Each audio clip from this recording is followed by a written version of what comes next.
감사의 뜻으로 충선왕에게 심양왕 책봉을 합니다. 심양왕 여기 표시된 것처럼 초록색 부분이죠. 그럼 고려는 아버지인 충열왕이 지배를 하고 있었죠.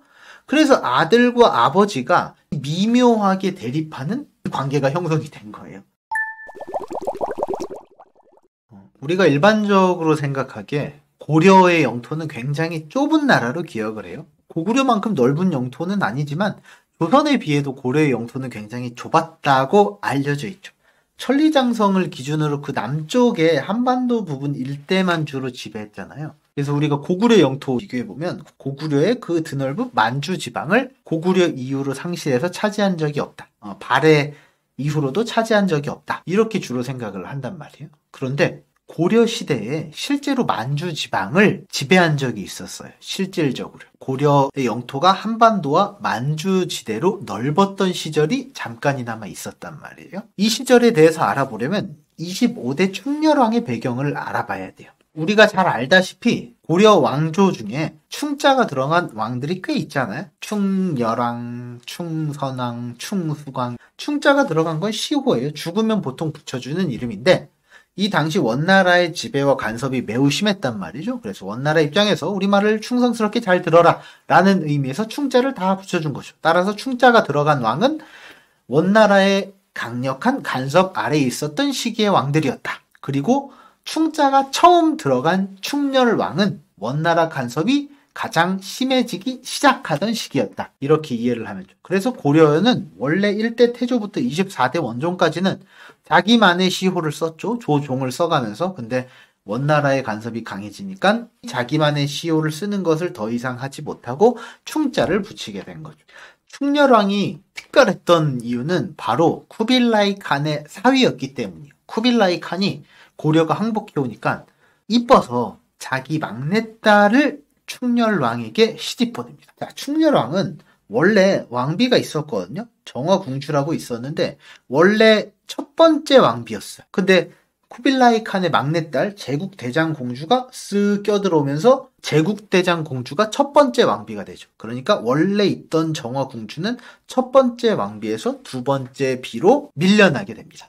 그리고 충렬왕과 제국대장공주 사이에서 아들을 낳는데 바로 충선왕이에요. 이 충렬왕이 제국대장공주와 결혼한 것이 굉장히 특이한 케이스였던 이유는 세습왕조 국가를 보면 보통 직계 가족을 특별하게 여기잖아요. 예를 들면 북한도 세습왕조 국가나 마찬가지니까 거기 보면 뭐 백두혈통이니 이런 말 들어보셨을 거예요. 자기만의 직계 가족을 뭔가 특별한 위치로 올린단 말이에요. 원나라도 당연히 전제 왕조 시절이었기 때문에 칭기스칸의 직계와 가까운 후손들을 특별한 지위를 부여했어요. 황금시족이라고 불렀단 말이에요. 황금시족은 너무 고귀한 혈통이기 때문에 혼처를 딱 정해놨어요. 몽골의 아주 특별한 몇몇 귀족들과만 혼처를 진행할 수 있다고 딱 묶어놓았어요. 이 이너서클 밖의 사람들이랑은 결혼을 시키지 않았단 말이에요.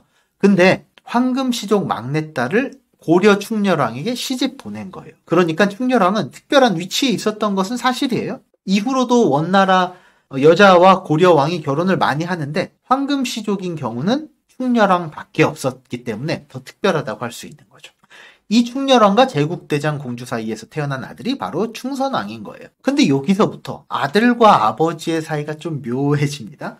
왜냐하면 제국대장 공주는 바로 쿠빌라이 칸의 직계 딸이잖아요. 그리고 제국대장 공주의 직계 아들은 바로 충선왕이 되는 거죠. 그러니까 쿠빌라이 칸, 제국대장 공주, 충선왕까지는 황금시족 직계에 포함되는 거예요. 근데 쿠빌라이 칸의 사위 충렬왕은 약간 애매하죠. 사위이기 때문에 황금시족 직계는 아닌 거예요. 그래서 고려 왕권으로 봤을 때는 당연히 아버지 충렬왕이 서열이 위고 아들 충선왕이 밑이잖아요.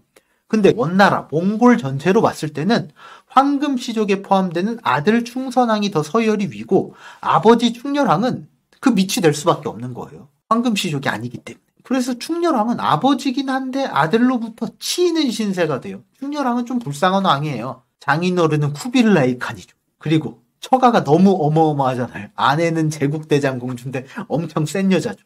그리고 아들은 또 치고 올라오죠. 그러니까 여기저기서 치이고 해서 길을 잘 못 펴고 살았던 왕이에요.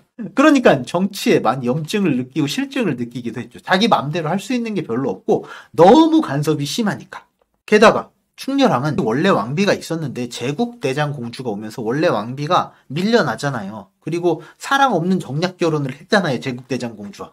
그러니까 사이가 별로 썩 좋진 않았다고 합니다.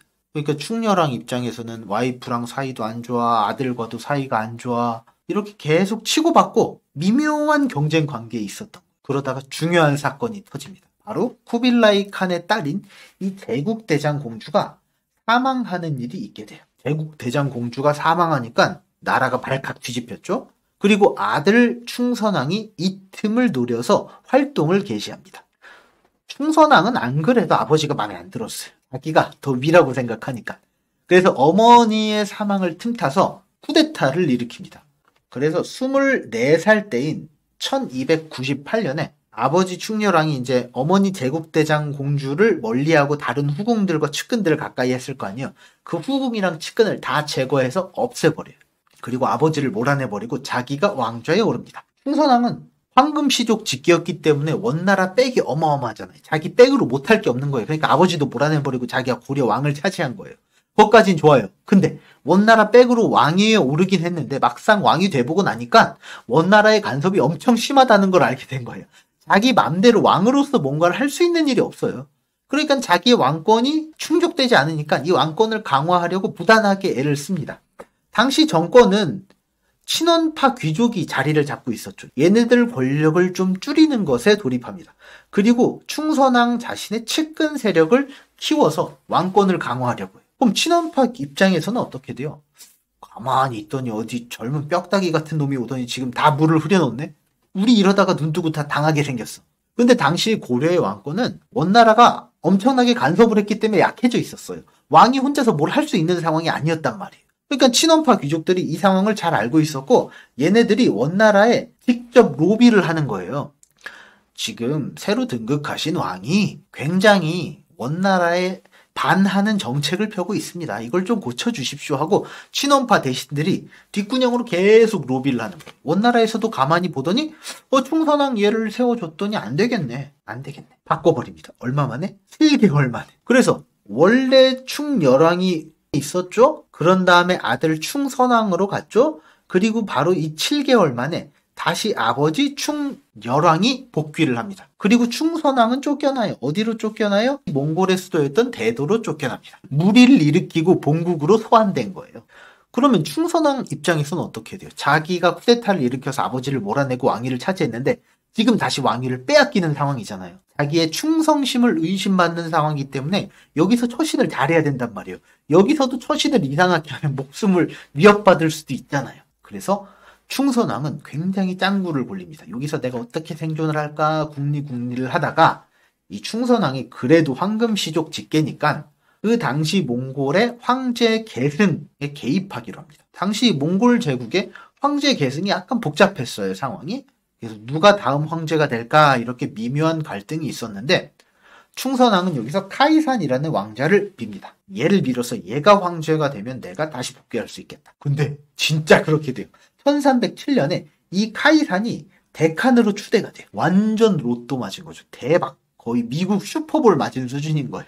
충선왕이 얼마나 기세등등하겠어요. 카이산 입장에서는 어떻게 해요? 자기가 별 볼 일 없는 왕자 신분일 때부터 자기를 밀고 후원해준 충선왕에게 굉장히 감사할 수밖에 없죠. 그래서 감사의 뜻으로 심양왕, 제후로 책봉을 합니다. 그래서 심양왕 여기 표시된 것처럼 초록색 부분이죠. 옛날 고구려가 차지했던 만주 영토와 비슷하죠. 이 부분을 지배하라고 통치권을 준 거예요. 심양왕이라는 이 제후는 어떤 특징이 있냐면 세습이 가능해요. 그래서 충선왕이 자기가 원하면 자기 아들에게 자기가 정하는 후계자에게 이 땅을 물려줄 수가 있었던 거예요. 그럼 미묘하게 이 당시 고려는 아버지인 충열왕이 지배를 하고 있었죠. 그래서 아들과 아버지가 이 미묘하게 대립하는 이 관계가 형성이 된 거예요. 충열왕 입장에서는 아들을 간신히 쫓아냈더니 지금 다시 황제를 등에 업고 돌아와서 이 북쪽의 만주 지방을 다 차지하고 앉아있는 거예요. 엄청난 압박으로 작용을 하겠죠. 이 충격의 여차저차에서 충렬왕은 1307년에 바로 다음 해인 1308년에 사망하고 맙니다. 그러면 심양도 충선왕이 이미 차지하고 있었죠? 그리고 고려도 충렬왕이 아버지가 죽었으니까 아들이 차지하겠죠. 그래서 이 심양 만주 지방과 고려 한반도 지역을 통째로 다 충선왕이 차지하게 되는 거예요. 마치 지도를 보면 삼국시대 고구려 백제 신라가 차지했던 영토와 거의 엇비슷하죠? 만주 지방을 여기서 아마 잘 관리했으면 고려 땅이 더 넓어진 상태로 계속 존속이 됐을지도 모르죠. 뭐 역사는 상상은 아니라고 하지만 충분히 이 정도는 상상해 볼 수 있죠. 근데 충선왕은 그 정도의 큰 그릇은 되지 않았어. 충선왕은 아버지 충렬원과 목숨을 걸고 피 터지게 권력 투쟁을 했잖아요. 마찬가지로 그 충선왕도 자기 아들하고 피 터지게 권력 투쟁을 하면서 싸웁니다. 유전자전이라 이건 어쩔 수가 없나 봐요. 자, 당시 상황을 보게 되면 충선왕이 자기가 몽골 황제를 옹립한 후원자잖아요. 그러니까 기세등등하잖아요.